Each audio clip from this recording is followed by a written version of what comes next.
Hello, everyone. Hello. This is a surprise. Hi, yeah, we're sending you a little gift today. As a thank you to all of our new subscribers, listeners, and likes. And also because we did an accident and spoke about something longer than we should have and recorded it without realising and don't know what to do with it. So here it is. Without further ado, a mini episode about insanity. Enjoy.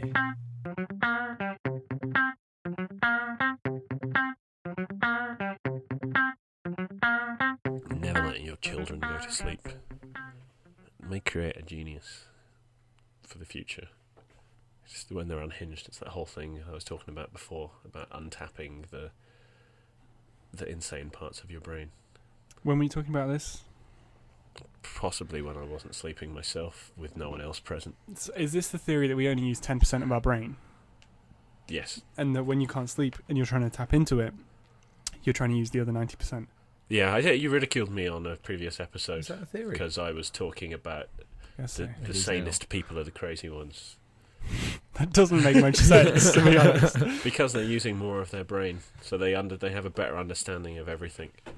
Right, okay, just to pick up on that 10% thing, I think that it refers to using 10% of your brain for conscious thought, which is fine. Yeah. The other 90% is probably concerned with maintaining your heart rate. Doing admin. And, all of this stuff, like... I guess, is your brain the thing that's controlling, like, the production of white blood cells, or the thing that's fighting off, like, repairing your body and stuff like that? Is that all controlled by the brain? No, because people who are brain dead can still do that. Oh, yeah, that's true. But are they brain dead? Is their brain? Oh, they have zero brain activity. Is their brains? Is their brains? Yeah. Go on. I don't know what I was about to say. I was going to say, if these insane people who are using maybe 50% of their brain for conscious thought, yeah, they still live fine. Like their blood and stuff is still going around their bodies.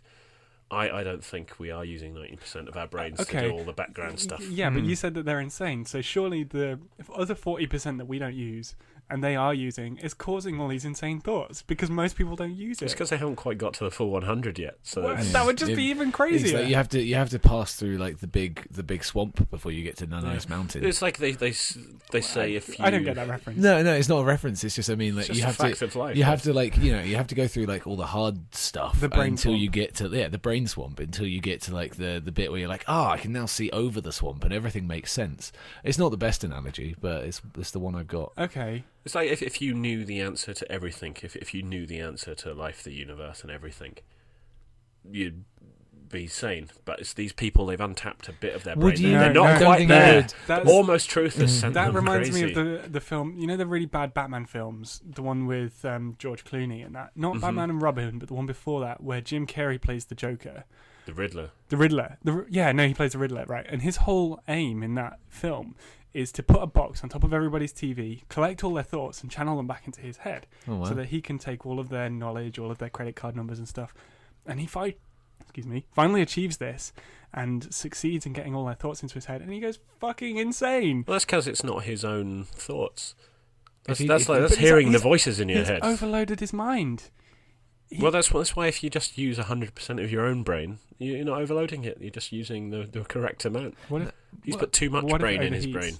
Yeah, he's got like 400% brain. Well, like more like 4,000% brain in. That's how you truly become insane. We're just not ready for these regular insane people that we currently have. The people in Bedlam. So, as in, we're saying that the people in insane asylums may actually be the sane ones. Yeah. I get that. We'll revisit this. I mean, time and time again. Topic that we've touched on many times. To them, they are the sane ones because they're only. And it and goes to me, does that mean I'm one of them? No, it just means that you might be quite. You've got to meet them personally, surely, to find out whether they're sane or not.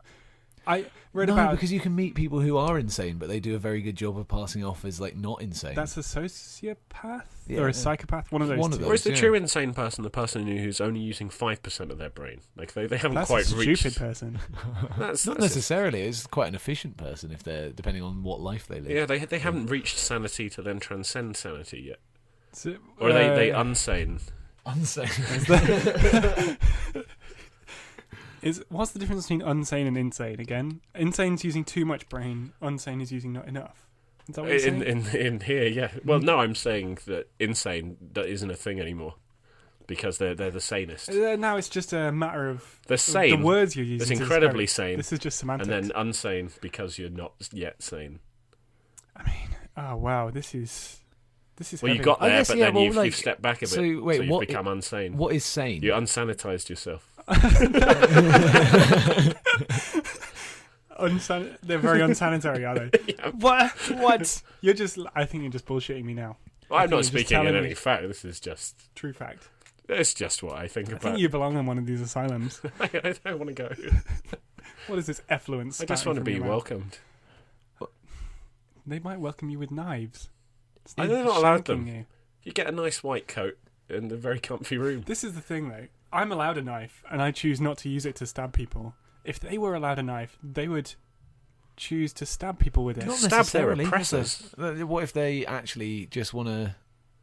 Just want not to stab people. Nice they just want to do brie. Nice things. Yeah. They want to just. They're very civilized. So why are they locked away if they want to do nice things? Because we don't trust them. Yeah, because we've deemed them socially inappropriate. Why would you not trust somebody who's going to do nice things?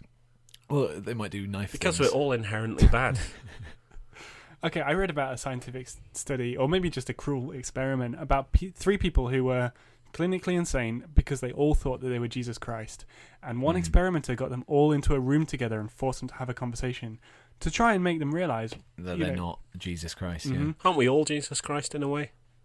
I mean, metaphorically, probably, yeah. I mean, he suffered for our sins. We try and work hard to suffer for the sins of other people. Maybe that's what the Bible teaches. I think in the scenario of this experiment, each of the Jesus Christ people thought the other 2 were insane, but still thought that he was sane. Yeah, They weren't self-aware enough. I guess that's like the difficulty of being insane, because like to that person, as we were kind of saying earlier, they are the sane ones, but it's because it's their own perspective on everything, so they can kind of rationalize it in their own way. But like it's just their tests. That's the devil trying to say that like you're not Jesus. Look at this evidence that you're not. But in their own mind, they're then saying, I can see past it. I've got a question, right? Do you think that if you faked insanity to get into an insane asylum, you'd be able to get out again? Oh. Because no, yeah, unless only through the kind of isn't a lot of insane asylums are kind of rehabilitation as well. So it's the sort of thing, if you can show that you are a normal member or a normal functioning member of society, then maybe, but it would probably take a long time. How would you show it? By like they might set you little tasks like build a chair, crochet, don't stab other people. Well, I think it happens to a lot of people who plead insanity for committing crimes, even though they're not. But then the first thing an insane person would do is then say, we're not insane. Yeah. So it's the first sign that they are insane. And then if you try and prove they're not insane, it's because they're very good at hiding the fact they're insane, which makes them more insane than they were. And there might be someone who was never insane. It might be the most insane person you've ever met. But basically anything you do is then evidence that you are insane. Well, once you've got that label, you can't. It's a self-fulfilling prophecy. Isn't that basically Catch-22? It's like if you were... What is it again? If you're like kind of sane enough to say that you are too like that you don't want to be in the war or that you're going to go home, then that means that you are fit for duty and that you are of sound mind. But if you are in the war, then you are able to go home. Am I getting that wrong? I think I'm getting that wrong. It's the vague principle of Catch-22, isn't it? That anything that's right becomes wrong, and anything that's wrong becomes right, or something like it's just kind of like a vicious circle. Yeah, the minute one becomes the other, then it becomes what it was before. Yeah. I mean, if you could maintain like a conscious attitude and take a back seat to all this craziness that's going on inside you, it might be better than TV to be in an insane asylum. Watching people go insane in solitary confinements and smear shit on the walls might be quite fun. Did you ever see American Horror Story? No. There was I only watched, it's like an anthology TV show, so it's like every series they set it in a different time period or like kind of doing different characters, same actors though. And there's one that's called like The Asylum, and a woman is kind of admitted to an insane asylum when she isn't insane. Isn't she a reporter? She puts herself in there to get the inside scoop. Yeah. And by the end, she's the most insane person in there. The insane asylum sends her insane. But was she insane to begin with? She just happened to maybe she put herself there intentionally. And she was like, it's actually a plea for help. Yeah. Or they did some pretty despicable stuff to her, which traumatized her, which is entirely possible. Yeah, it was set in the olden days where lobotomies were fine. Get one a week. Doesn't really help. I mean, subdues you a bit. Maybe there's the potential in every person to become insane, like clinically. I guess I think like a lot of mental health things, it's based on your own experience. So if you've been traumatized or you've had something, traumatized, you are more predisposed to those sorts of things, and especially if it's then like just a thing after thing happens in your life that drives you insane. Whether or not it's there, I think there's kind of levels of insanity where it's like it may be a biological thing, so it runs in the family, but it can be. You can be a totally Alzheimer's is a form of insanity in a way, isn't it? Although I don't know, it was brain disease, like as in your brain's just melting away. Maybe that's what brain disease is. Or insanity is. Maybe that's a brain disease. Although I don't know if that's scientifically, physiologically proven, or whether that's just a miswiring in your memories and experiences. I heard about Alzheimer's where they make institutions for them, for the people who I don't know if they can accept their fate, and I don't know if they want to accept the fact that they can't go outside because they might get lost or not know the way home. Isn't it more that they can't accept their fate? Like they're not aware enough that this is happening, and their brain doesn't have enough plasticity to accept that they're in a different scenario to where they were 20 years ago or something. Yeah, they're kind of stuck reliving their former life over and over again. They'll build scenario care homes for them that are like shopping centres but in a circle, so they can't ever escape. They think they're outside. That's quite nice. They're very familiar with all the places like bakeries, bookshops. Yeah. But actually they're in a secure environment. There's a very famous one in Scandinavia somewhere, isn't there? That's like a whole village where every day they go and do the same thing. They go to the shop, and all their food and care is provided, but they'll be given an allowance every day. They go to the supermarket, they pay some of their care workers to buy groceries, then they get on a bus that drives them around for a while, get off at the same place they got on the bus. It's very sweet. It doesn't matter if they fuck up. Yeah. It's fine. It's fine because we've got their back. They're in a Groundhog Day scenario, and they're doing the same thing again the next day. Oh, Groundhog Day. Yeah, that is exactly the definition of it, really, isn't it? They do the same thing each time. And it's a sense of comfort and familiarity that stops them from... Do you ever play Far Cry 3? No. The kind of antagonist in Far Cry 3 who often repeats the line, it's like, what's the definition of insanity? It's like repeating the same action and expecting a different result because he keeps on trying to kill you and you keep on kind of getting out, and he's like, what, am I insane? Is this what's happening? And I guess it kind of links to that. It's like they're just going down this same path over and over again.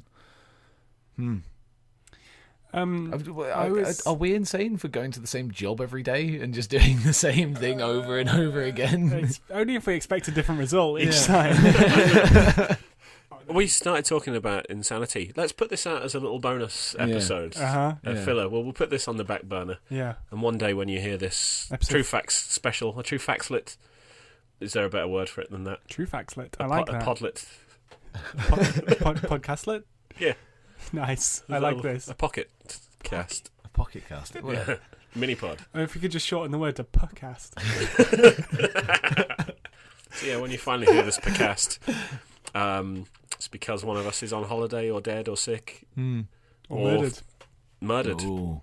Which is relevant. You'll probably have heard the murder episode before this. Yeah. But just know that this is when it was recorded in case anything has drastically changed. At least it gives our listeners a timeline, for when stuff happened.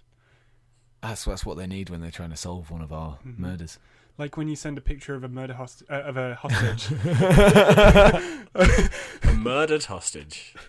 With a newspaper in front of them, so you can prove that it's... Like a proof of life sort of situation. On a particular day, and obviously they can't fake that ahead of time. Did you ever see that film with, was it Hugh Jackman? And there was like No, it's a Gladiator Man, Russell Crowe. Is it the film Proof of Life? Yeah, it is. You're talking about? Could have guessed. Yeah, good film.